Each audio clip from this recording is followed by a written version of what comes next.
मालेगावात bogus बियाणं देऊन शेतकऱ्यांची फसवणूक केली जाते। 25 दिवस होऊन सुद्धा बियाणं उगवलेलं नाहीये। 2.5 एकरवरील कोथिंबिरीचं बियाणं उगवलं नाही आणि त्यामुळे शेतकरी सध्या हवालदिल झालाय। शेतकऱ्यांनी बोगस बियाणं दिल्याचा आरोप केलाय।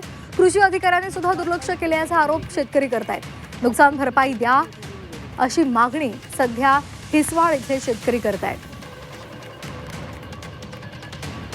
कोणून स्वार्थी कृषी बियाणं आणलं होतं कोथिंबीरचं, ते उगलंच नाही सर। 25 दिवस झाले आजपर्यंत मी 20 दिवस वाट पाहिली।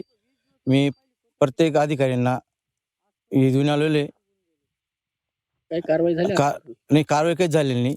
मी त्याच्याकडे पण गेलो, याच्याकडे कृषी केंद्राकडे।